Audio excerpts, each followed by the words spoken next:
to the team name, to the colors. You would think that Coop's getting paid for these guys to be here. Hey, well, we'll see if Cooper's able to make the difference for them. Let's get into it. Picks and bans for our first in-studio game of Season 8. So excited to get this one kicked off. We're kicking it off with a Giannis ban, the typical sort of focus against the Solar Scarabs. They have continually been unable to lock that in for Baronic because of his consistent performances on it.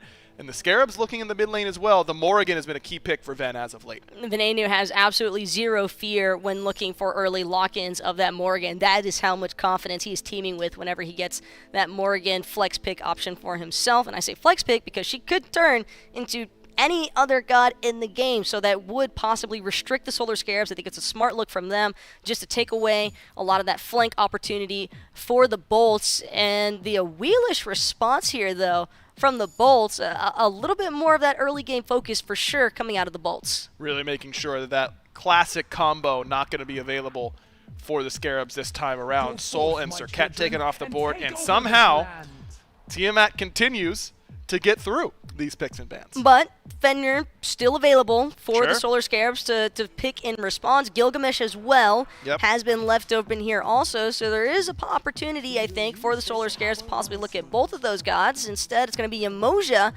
And I'd imagine that the preference here for the Solar Scarabs is that Inbound could potentially look to play aggressive with the Emoja. I think that she has a nice little flex option here between being that outright centerpiece for frontline, as well as just being a backline separation factor here for the Solar Scarabs, because you have to remember River's Rebuke really does limit a lot of the space that the Bolts like playing through, and Gilgamesh as well with that Winds of Shamash, sure to introduce some problems here in terms of vision for that Tiamat to really operate in. But the Fenrir now going to come through for the Bolts, and Aggro, I mentioned this Fenrir pick for the Solar Scarabs because Bolts have shown a priority towards this Fenrir all season long, so a little bit surprising that Solar Scarabs will let that one go through. Lazarus looked fantastic on it. I don't think we've seen Jake pick this Fenrir up for himself, but lots of other supports have played it. You know Jake's got it in the bag, I'm sure. As Barracuda goes to this Artemis, he's going back to the roots. It's been Shibalanke and Artemis since the boots changes there for Barra, two gods that he's played for a long time. All the teams that have been playing against the Bolts so far have either opted to pick the Artemis for themselves, I think, so as to take it away from Barra, or they just ban it outright. And what I like about Artemis here is that if Inbound is going to be looking for those River's Rebukes as like a cut-off measure for the Artemis, you can always have that turn and burn capability because of the boar, and that preference towards the bow builds as of late also makes Artemis a force to be reckoned with. Have to remember that that Vengeful Assault is just so much attack speed at once, 80% even as a stim, and that is a lot of shred potential. And in the likes of a Fenrir, there's just also so much guaranteed purification beads burning as well. Yeah, absolutely. Plenty of pressure on those beads already from the Bolts composition, but the Scarabs get some of their own with this Xing Chen, a solo lane guardian, it looks like to me. Taco Yamoja there for Inbound, you'd guess. Xing Chen maybe going into Slaney's hands. These Guardians seem to be cropping back up in the solo lane again.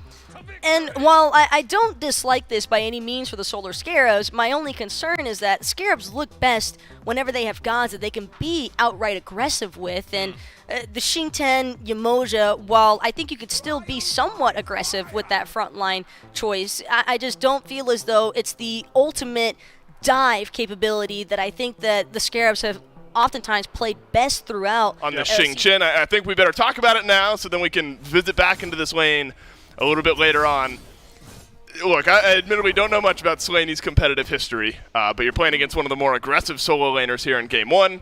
You're on a Guardian up against King Arthur. What's the goal of the lane right now for Slaney? Well, I've got a unique position in that Slaney has coached for 2 teams I've been on in the past, and phenomenal coach, maybe not the best solo laner on the planet. You ever seen that poster of just a cat trying to hang onto a rope, just hanging in there? Yeah, that's going to be Slaney inside this lane. That's why he picks the Xing Chen. It's about that HP 5. He is just trying to survive, and taking a peek at his HP bar, it's not doing him much service. Yeah, this is a good now test for Haddix and how far you're able to push a lead here in this game, if he does end up building up that lead. Historic matchup over here in the duo lane, of course. Jake, Barracuda, Inbound, and Zapman. Slaney makes his way beneath the Tier 1 tower.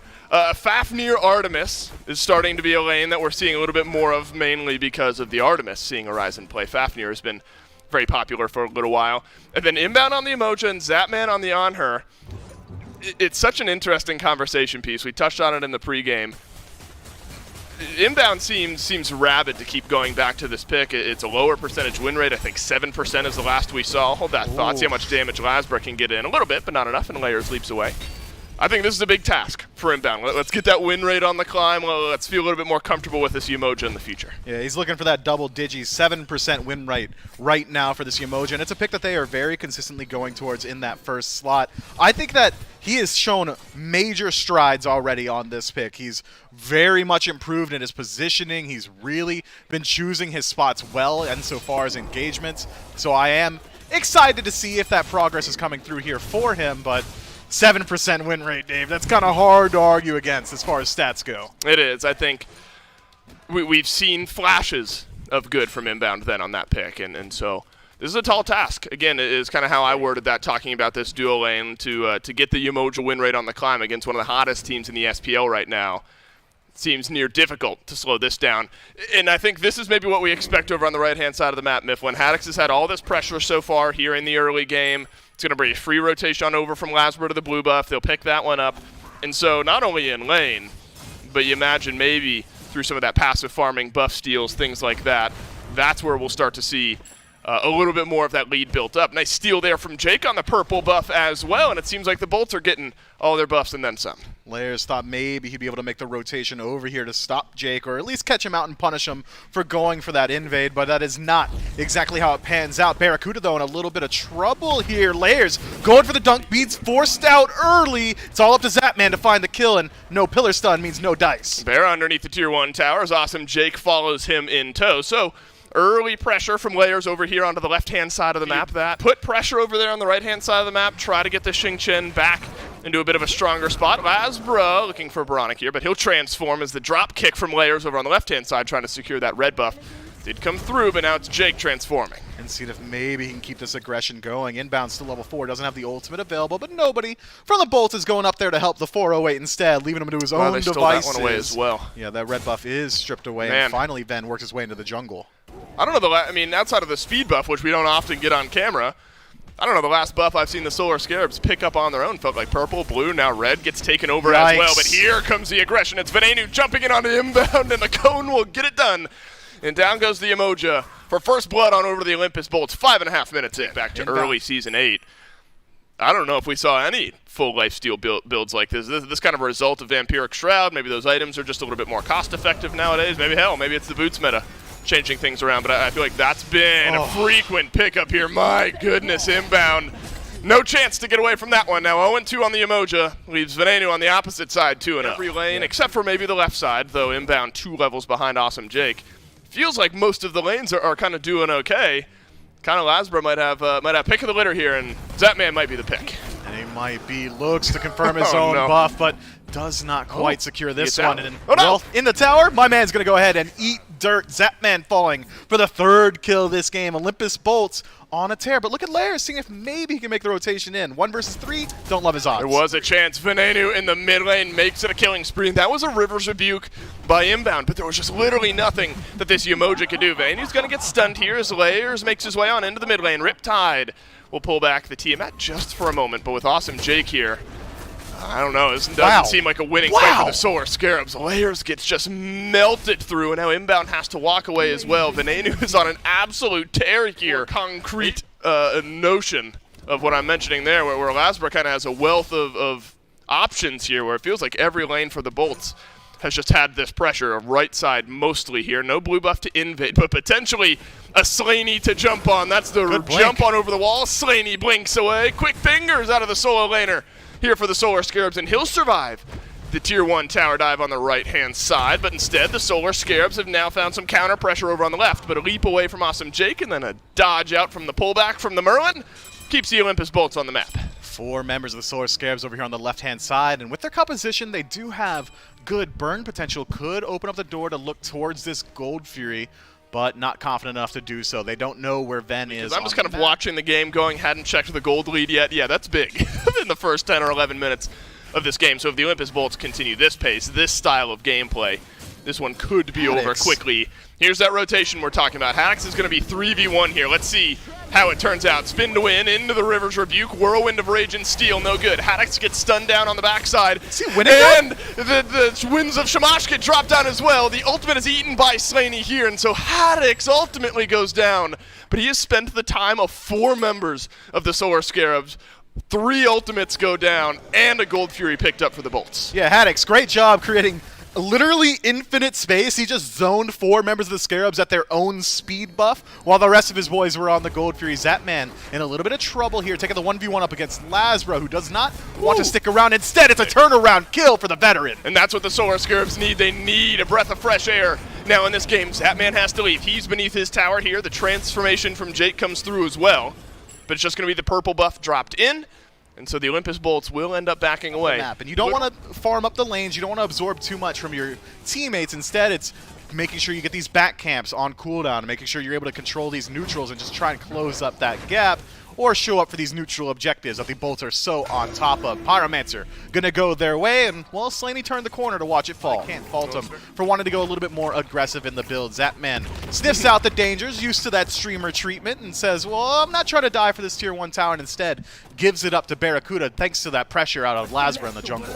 Well, Baronic is held on here in this game as well. Unfortunately, held on is about the best of it. Now Venenu receives a little bit of pressure here from the Solar Scarabs. The Riptide well placed, but Venenu able to sidestep that one deep underneath the tier 1 tower. The dive coming back in from the Olympus Bolts. Whirlwind of Rage and Steel gets nothing, and instead Haddix locks Slaney right into place and picks up the kill to boot. Now Layers underneath the tier 1 tower on his own. He'll be able to retreat, but the tier 1 tower won't do the same. Yeah, cost him his beads, though. That's going to be down for another 150 seconds. The Olympus Bolts, well, they didn't take too much damage stripping away that tower or Slaney's life. Instead, going to go ahead and work their way through the jungle. I think it was earlier last week we saw the quickest inside the builds. Bead selection for Slaney, a little bit selfish out of the soul lane, but going to help out with survivability. Maybe not so much the team fight. Does Awesome Jake want to take this 1v1? Venenu's not going to let it be respectful, though. Makes it a 2v1. Inbound will use the River's Rebuke, and he'll dash away. Awesome Jake, though, used his ultimate as well, but still might get some value out of it as Layers and Lazbra redoing the 1v1, but no honor here with the Olympus Bolts. They'll make it a 2v1. Lazbra jumps on in, picks up his 2nd kill of the game. Now there's 2 levels in the jungle, 3 levels in mid, 2 levels in support, 2 levels over in solo, and what'll soon be about a 10,000 gold lead here for the Olympus Bolts. So the mountain is high and steep and long for the Solar Scarabs to get back into this game. Out as well. Maybe not as easy as I'm making it out to be 2-level deficit 10,000 gold. It's so down free. As a team, but it's certainly possible. Oh if you're a Scarabs fan, you're hoping for a lot of key mistakes here from the Bolts. That's going to take a good bit. Inbound gets the bubble pop there on the Mad Guys. Still no beads, though, so this Umoja a little bit more susceptible for the next 30 seconds. River's Rebuke halfway from being back up. Aggressive pathing from Inbound as well, though, in behind the Olympus Bolts here. If he had completed that rotation, it would have been aggressive, but let's just throw some damage out instead. Pyromancer looked at by the Solar Scarabs. The Olympus Bolts are going to make their way over here. I'm not sure the Scarabs have enough damage to get this done before the Bolts round the corner. Yes, they do. But now Layers and Slaney are a bit caught out. They are. Layers on the retreat, and he is the target. With Ven wrapping around high, got to think that his life is forfeit. Yeah, Layers drops the ultimate there, and it slows down Haddix. But Jake and Venenu, they're moving at full speed, and Venenu makes it 4-0-1 now on this Tiamat. And meanwhile, on the left-hand side of the map, Zapman says, well, I don't like our odds inside of the team fight. Instead, I'm going to go ahead and try and split push. So you got Inbound and Baronic acting as goaltender, but Olympus Bolts, they're not worried about tier 2s at this point in the game. 19 minutes in, we'd rather have a fire. Lazbra's just wasting some time here in the mid lane. If he's able to survive, that's just doubly great is the word I'll use there. The Olympus Bolts are going to take down the FG. They've got a Frenzy. They've got a Coerce. And now the Bolts have FG. Looks like mid lane tier 1's going to go down for their troubles. Left side tier 2 should also fall here. Zapman opting Devo's Gauntlet, Aussie, Xe, so a little bit out of the ordinary for the Hunter builds we've seen up to this point. Yeah, that is a lot of sustain. Maybe goes for this build because he knows he can afford taking a little bit slower for his actual damage power spikes, considering On Her's passive. Going to be able to make up for that difference ever so slightly, but hard to say where the Olympus Bolts are going to go next. They've got free reign of the field. If traditional Smite knowledge is to be believed, they'll head over to this left-hand Phoenix, as it is the hardest to defend against. As Haddix, trying to reprise his role of earlier, go for the 1v3. Yeah, we've seen this story before, except Haddix had less items at that point, and probably harder to kill at this point in the game, though, the Solar Scarabs Yeah, misplay to go for Mantle. He's When's never the last time you went that low, Haddix? You might as well have gone for a Jotun's Wrath or something aggressive. 4v1 alone in the speed buff of the Solar Scarabs was the last time we saw Haddix get anywhere near that low.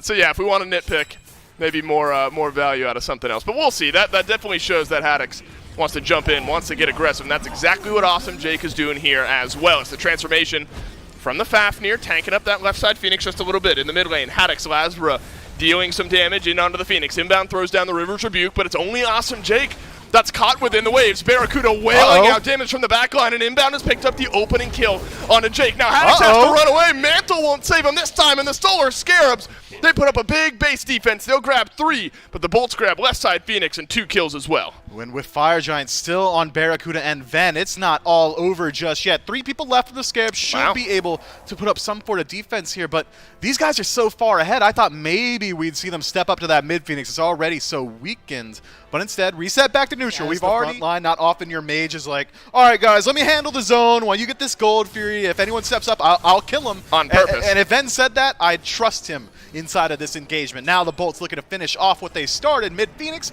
already on half HP. I don't know. I've played with some mages that think they're front lines every once in a while. Venenu can act, and it's usually me, right? But Venenu's in a point now where he probably can play a little bit of front line here. Mid lane Phoenix didn't end up going down, but got very, very close under the last siege. Is now over at half HP. Fire minions work their way down the left-hand side of the map. Somebody's going to have to go back and deal with those, and nobody goes back and deals with those just yet. Maybe the Solar Scarabs choose to fight first instead. Titan receiving just a little bit of damage, not all that much from the Fire minions, so now you can kind of understand the Scarabs' decision not to go back just yet. But now the Frenzy gets used. Awesome Jake transforms as well, but it's tentative from the Bolts. They want to back away. They do. They're just buying time for these Fire Minion waves to deal a little bit more damage. Now that Slaney and Baronic have shown themselves all the way back there, this Phoenix is the priority. River's Rebuke from Inbound catches out onto a couple of the Olympus Bolts, but Inbound has disappeared, and Barracuda's the one who picks up the kill into the backline, jumps layers, and he's got Bear. The drop kick, not enough though. And Venenu returns the favor onto Zapman. It's a double kill from the Tiamat,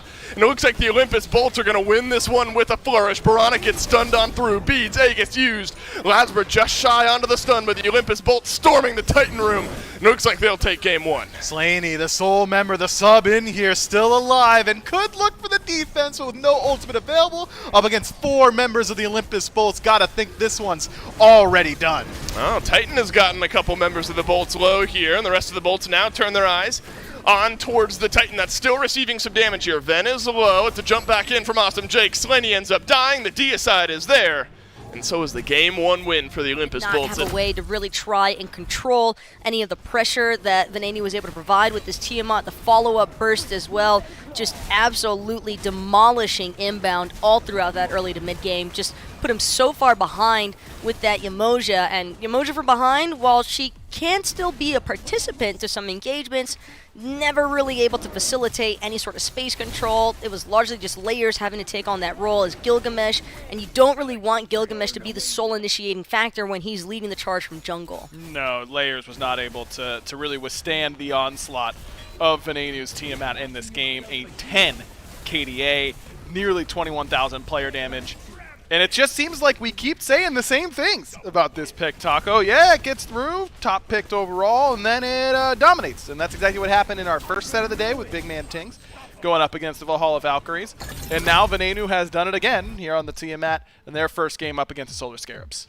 And it doesn't help either that Venenu is also able to just rush all of that lifesteal, that self-sustain, whatever hopes that the Solar Scarabs had of actually bringing this Tiamat down. If they didn't do it immediately, Venenu was just going to resustain outside of those teamfight engagements, even around that Tiamat going through. Same thing for the Fenrir and the Gilgamesh. We did see some priority from the Solar Scarabs with that Gilgamesh, but wouldn't hate to see them stray away from the Emoja. Still stand by the fact that a Fenrir Gilgamesh first and second pick might have looked a little bit better for them in game number 1 because Lasbra having full control over that Fenrir as well. Just so much beads burn. Never really gave the side lanes an opportunity to actually try and participate in any of those team fights. Yeah, Lasbra was absolutely fantastic, of course, on that pick, as expected. So the Scarabs, again, as expected, decided to take away one of Venenu's gods. Last game, it was the Morrigan in this slot. This game, it's the Tiamat, and teams continue to seem to learn this lesson every time, where they go, all right, we'll let it through game 1, and then they top ban it game number 2. still going with the mid lane. I mean, maybe the Morgan gets let through at this pace? Or Morgan could potentially just be looked at as a third pan here for the Solar Scarabs. I don't think it would hurt to take away that comfort pick from Venenu either, given how much success the Bolts roster have had every single time Venenu's had that Morgan. And sure enough, Solar Scarabs just going to take full focus of the mid lane here. Raijin, though, still up for grabs and feeling important to make note of because Fenrir available as well. So is the Gilgamesh, but it's going to be a Yamoja lock-in from the Bolts, giving Jake one of his primos to operate with. Yeah, but they know the Scarabs just played it, and inbound, as we've covered, historically has not looked particularly good on that pick. Didn't have the best game one. I mean, obviously extenuating circumstances there, but I'm a little surprised to see Yamoja top pick here for the Bolts. Well, feel as though the Bolts might have a little something up their sleeve here, Aggro, because even though they might not have any sort of intimidation factors whenever inbound is piloting that pick, they might just like this Yamoja to introduce some of those restrictive factors that we talked about the Solar Scarabs could have potentially utilized had inbound not fallen so far behind in the early game like he did in game one. Would imagine that awesome Jake, if he does opt for an early Sunder, could just be looking again to try and mostly operate through that mid lane and just look to escalate Venenu's lead so that Baronic doesn't really have a whole lot of space to work with. Well, you were mentioning this Raijin. He gets locked in here. A 78% win rate for Raijin here in phase number 2. He has looked fantastic basically every time he's been locked in, and this time it's going to be in Baronic's hands, and with 3 mages taken off the board already by the Scarabs, the Soul really more of a Barracuda ban than a Venenu ban, but still a mage nonetheless. Then the Raijin pick, now Ven is theoretically at god number 4 or 5 in his god pool. You got to wonder if the Bolts are going to let the Scarabs ban him out twice again, potentially, if they don't pick his god here. Jean-Qui Artemis, River's Rebuke, 1 inside for of those 2. ultimates. Artemis makes it, and again, I really like the pairing of that Wild Boar with the River's Rebuke. If it's a Jean-Qui, though, I'm also thinking the Baba Yaga, potentially, because we have seen Venenu with the Baba Yaga as well, but he's going to choose to withhold for the time being. I do like this Osiris pickup, though, because we already saw how much pressure Haddix had in game number 1, and that was with King Arthur, and Osiris is more or less the same idea here. Yeah, very similar in that same regard, but maybe a little bit more mobile at times with that ultimate being able to take him up and over the wall. Doesn't have all the dashes that Arthur has, of course, but mobility in a different way. And right away, the Scarabs lock in the Erlong Shen, ban the Baba Yaga, so they get a priority pick there for layers. Erlong is kind of floated on the outskirts of the meta right now. I'm not really sure how highly a lot of teams are prioritizing him. Erlong could potentially be a flex pick here for inbound. I have to remember Slaney taking this Xing 10 in game 1 for solo does mean that there is some potential, I think, for the Erlong to just be that aggressive style of gameplay that we were asking for in game 1 from inbound because, again, Scarabs do tend to look best whenever Bobby actually has an opportunity to just play that up-in-your-face aggressive style. However, if there's one thing that I know Erlong players hate, it's dealing with slows, and Osiris, Artemis, Yamoja, all already have ways to slow Erlong, which will make it incredibly difficult, whether it's layers or inbound on this god pick, to just move. Yeah, very, very great lockdown overall, both for Erlong, but also lockdown great against Erlong, and that's really the rub there, I suppose, for that god, whether it's going to be for layers or for inbound. As Hercules gets locked in, I think that might answer our question. The Scarabs did go with double mage bans, Hebo and Baba Yaga taken off the board. Surprisingly enough, Merlin left open, and that has been Ven's pick overall as of late. He's looked very, very strong on that god. But Taco, I could see in your face, you're looking for the Zhong here. I want the Jean-Qui. He's just fun. It's awesome to see the Jean-Qui operate, but would not be surprised if it's a stray away and more sort look towards the Merlin like you just mentioned. Even the Raw, a lot of teams self-sustain would be able to pair it alongside of that Yamoja.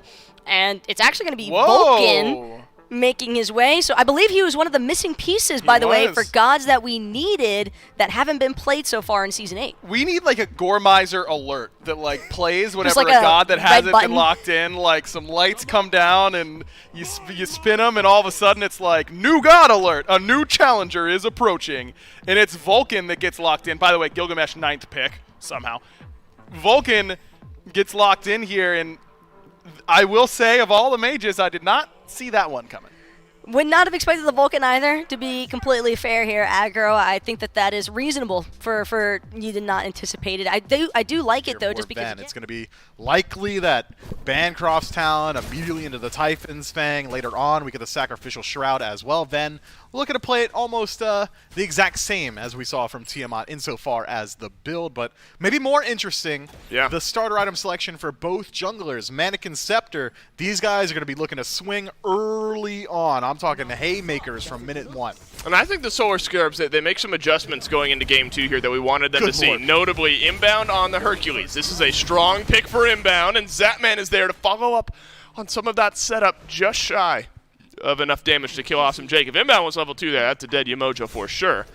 But not a level 2 onto the Hercules just yet. Now inbound takes over, and this is what we've wanted to see. We've wanted to see inbound on these aggressive style picks, and that's a way to bounce back after a tough game 1, is get a pick that's worked well for you so far here in Phase 2. Zapman in a little bit of trouble, stunned out. Barracuda looking to finish off that kill, but inbound pushes Jake into the tower, takes a shot in exchange, and that should spell the end of this engagement. This Unless is tough. he goes for the pull. Man, inbound's going crazy. The inbound has no health. He's on mana. Barracuda roots him in place, and now Zapman's got to be careful as well. He is very low on mana. It is half HP, but there's still fighting happening in the mid lane. Lasberg gets knocked up, knocked to the side, and Layers will return the favor. So whatever happens in the duo lane there, Mifflin, a forgettable moment maybe for inbound, now gets washed over by at least a return kill for Layers in the mid. Look, it's not a huge visual cue when Artemis goes to lay the trap. She essentially waves one arm in front of her body. I didn't see that arm get waved, Dave. I'm pretty sure that trap was just there, and inbound walks into it, costing himself first blood. And that was a great start for this Hercules, finding a ton of pressure, and immediately it's a wash over there in the long lane. But as you already said, Layers able to get something back and getting good value from that Mannequin Scepter early on, but I want to see him continue that pressure, maybe even work his way over towards this duo lane. Barracuda, very susceptible to ganks until he hits level 5. Zapman has the ability to poke out this Artemis a little bit further. Inbound has Blink, or has the active Blink, does not have it up and ready to go right now. Jake has opted for the beads here on this side of the map. Hasn't slowed down the Olympus Bolts, though. It's about extending that pressure now one way or the other. These next few levels are going to be pivotal, I think, in establishing a lead while the supports rotate out. I like the thought there from inbound. If you can get the pull on the back end of the Riptide, that's maybe one of the easier reads to kind of lock down. Jake is locked into a very linear plane there, and maybe you can get the pull in onto the back end. With this pressure, though, what are the Solar Scarabs going to get done? Looks like a purple buff invade. Looks like an attempted kill here. Oh, into the Riptide, though, goes Jake.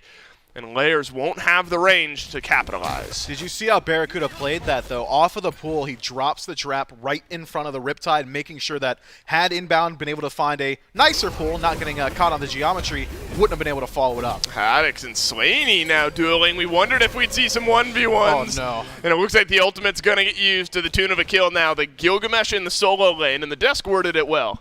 9th pick, by the way, on this Gilgamesh for Haddix, and now it's on the board with an early kill. I think Slaney did a good job in game 1, right, of not dying. You know, there was a lot of pressure put on that side of the map. The blue buff got stolen away frequently, but at least the Xingqian was living in lane.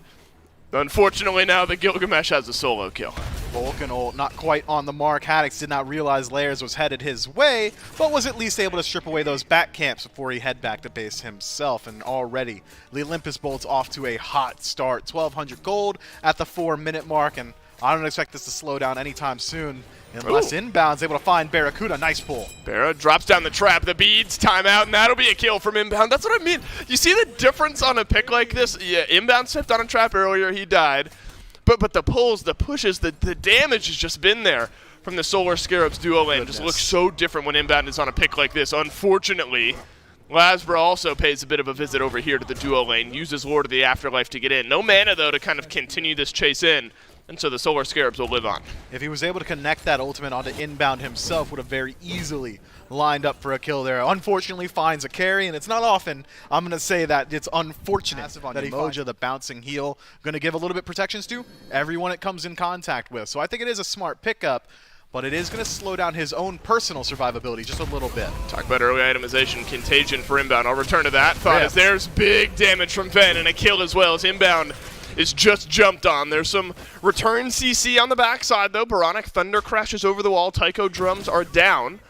So would have been maybe a chance for some cleave damage into the back line of the Bolts, but that all-in sudden collapse onto one target was just too much for the Hercules. The Winds of Shamash is just such a hard tool to deal with on the side of the Scarabs, and now Baronic caught out here, jumps over the wall, didn't know Jake was there. And Jake is waiting right around the corner. Who gets the kill? Nobody? No one, maybe. Baronic survives, but Layers does not. Barracuda nearly dies. He's sub 100 HP.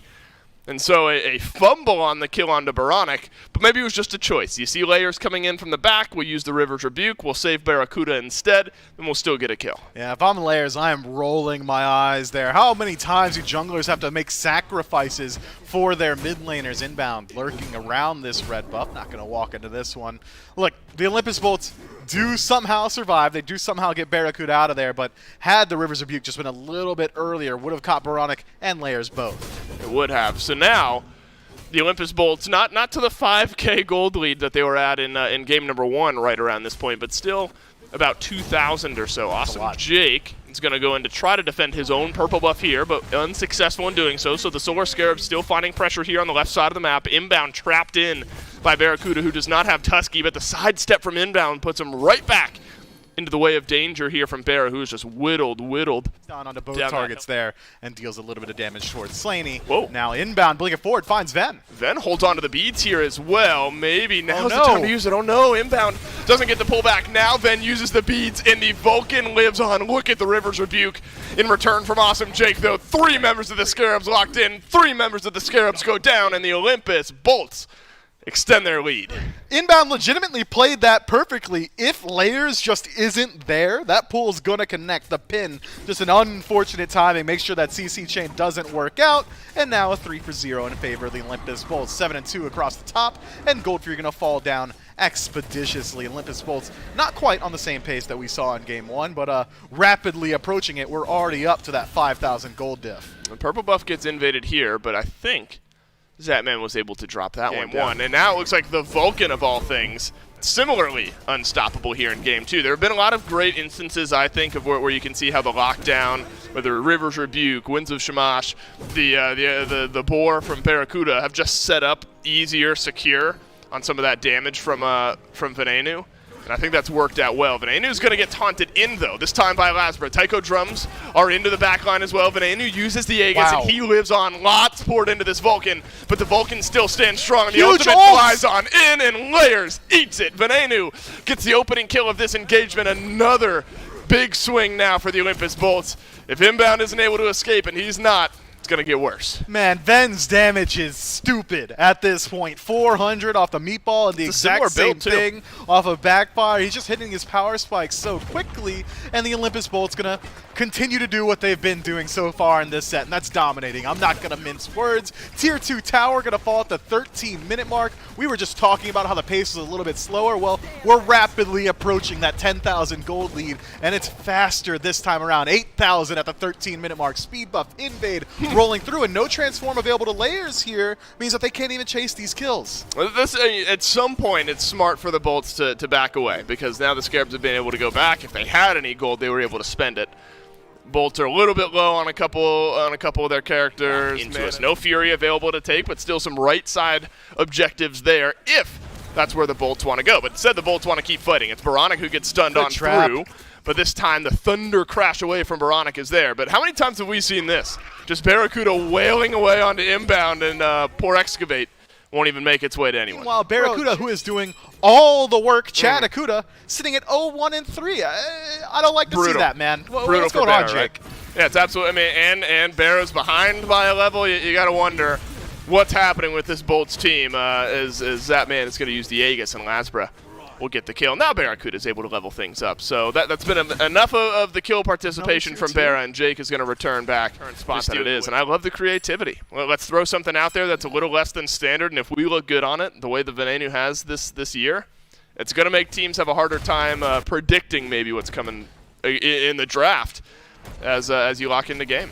Lasbra in a little bit of trouble, as is Slaney on the opposite side. Might be more worried about Slaney's life. Lasbra at a decent health lead here and should be able to walk out of this one. But big rotation here from the Scarabs. To pull back from Inbound. A couple tethers out from Lasbra here as well. Baronic no good on the Raiju, and so Lasbra we'll waltz on away. Hey, in the meantime, Fire Giant started up and likely finished off here by the Olympus Bolts. The only one in range is Slaney. When I say in range, I mean on that side of the map. And Slaney uses his blink in the meantime to get away. No. Taunt, no good, as Lasbra has used his ultimate to leap on out. The pin is there on the backside, though.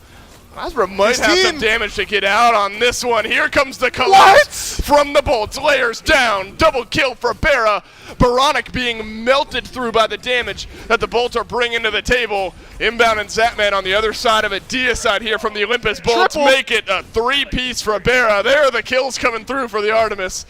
And the Olympus Bolts, Smith, they are a couple minutes away, if that, from ending game 2. Yeah, Lasbra on tour, buys time for Fire Giant, rejoins his team, and sets up for the triple kill for his ADC. 4 kills total. Inbound in a little bit of trouble here, but maybe not as much trouble as his Titan. The Bolts having a little bit of fun with their food, as the Phoenix is still alive, cannot deal damage to the Titan itself, but maybe it wasn't even worth saying, because as I finished saying it, the Phoenix does fall. So maybe it is a couple minutes away from ending this game, in reality, for the Olympus Bolts. Unless the Scarabs, look, they showed us in game 1 that from video game some more here, Dave, yeah, before you legitimately trigger me. Olympus Bolts looking to close this one out, have Fire Giant on 5 members, and, well, Zapman, dude, Family Guy is my favorite anime. Stop. Cast it. They're fighting. They are fighting. Look, this is this is unfortunate. I was going to say a 1v1 I wanted to see was Jake half his health up against Zapman. Venenu will make it 5 now. At this point, look, Fire Giants on everyone from the Bolts. You're a minute and 45 from that wearing out. It's about this push right here. Mid lane Phoenix is already gone. The rest of the Olympus Bolts now are going to regroup with the FG, make their way into the Scarabs base. I'm not sure if even the Titan is going to help save this game. That unofficial 6-man has done work before, and the Scarabs were able to stop a couple of the Bolts pushes last time around, but not even able to rally a defense of this left side Phoenix. It's gone. Slaney's just pushing inbound. Down low here beneath the right side Phoenix. He'll get tethered right on through. Drop kicked off to the side by Haddix. The Titan under attack here. It's a big taunt in from Layers, but Barracuda now with his 4th kill of the game. Baronic uses the Taiko drums, but Venani makes quick work. Put down your pencils. This one's all over. The Olympus Bolts, after maybe a bit of a skirmish here, will take game number 2. Zapman goes down. And that'll give the rampage on over to Awesome Jake. Olympus Bolts, Smith, I think, needless to say, feeling good on their journey back in the studio. And his abilities mostly consistently enough, but unfortunately when the damage has already been done, aggro, the burst from the Olympus Bolts to follow it up was just not doing any favors here for the Solar Scarabs. Really just left the Scarabs no room for recovery. Every single opportunity that looked like it was about to be a promising engagement for the Scarabs was just immediately turned on its head.